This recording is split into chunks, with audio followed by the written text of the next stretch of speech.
Sugatan ang rapper ng grupong Salbakuta na si Romel Tejada matapos umanong atakihin ng karibal na rapper sa isang restaurant sa Maynila.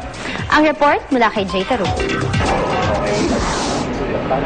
Katatapos lang daw kumain kaninang alas 3 ng madaling araw ni Romel Tejada o lalong kilala bilang Vendetta ng rap group na Salbakuta sa isang restaurant sa Retiro, Quezon City nang lapitan umano siya ng 3 lalaki at isang babae. Isa lang daw sa 4 ang kilala ni Tejada, isang Nicoshin alias Dikoy, isa ring rapper. Pagka tayo ko po, hinarang niya ako bigla, nagtanong siya sa akin, may problema ka ba sa akin? Ano, may problema ka ba sa akin? So ako naman, nagulat naman ako, ha?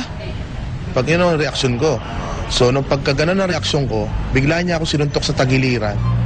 Siyempre, pag ang isang tao sinuntok na, ang gagawin ko kagad, naitulak ko siya, naiano ko sa palayo. Naiusog ko sa palayo. Bubunot pa raw si Dikoy ng baril na nakasukbit sa baywang. Yung babae, pinalo ako ng pitchel. Tapos yung lalaki, alam ko, sumuntok din sa akin. Tapos, doon siya nagkaroon ng pagkakataon na kumuha ng barel, Saan niya binunot? itutok sa akin at pinalo sa mismong ano niya. Sa baywang. Sa bewang niya. Nung nangyari yon, napalo ako, hawak ako kagad sa ulo ko, nakita ko may dugo. 4 na beses daw siyang pinalo ng baril sa ulo. Base sa medical examination results, nagtamo ng may 3 cm na putok sa kaliwang bahagi ng ulo si Tejada na naging dahilan umano ng malakas na pagdugo nito. May 4 na pasa rin siya sa ulo. Ipinablatter daw agad ni Tejada. Pero bukod dito, nagpasya raw siyang palampasin na lamang kanyang sinapit kay Dikoy. Matagal na ba kayong may away nitong si Dikoy na ito? Matagal na?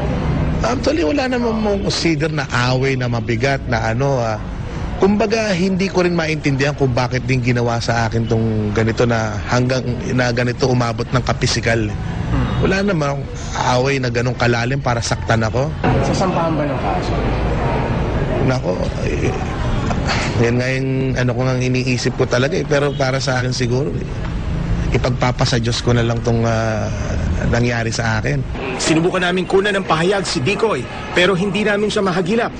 Taong 1997 nang mabuo ang Salbakuta at pumatok sa recording industry nang pasikatin ito ang kantang Stupid Love, remake ng isang pop hit ng 70s, ang Evergreen. Ayon kay Tejada, malapit nang matapos ang ika-4 nilang album. Jay Taruk, nakatutok, 24 oras. Kamusta po kayo? Ako po si Dikoy at nandito po ako para sabihin sa inyo lahat, lalo na po sa mga taga-suporta ko at sa lahat ng sumusuporta sa hip-hop. Gusto ko sabihin sa inyo na uso na po yung peace. Sa mga nakakaalam po, alam ko na balitaan niyo po yung insidente nung nangyari nung makaraan. Siguro mga ilang taon na rin po ito nangyari. Yung insidente na nangyari kay Vendetta sa kayo sa akin. Si Vendetta ng Salbakuta.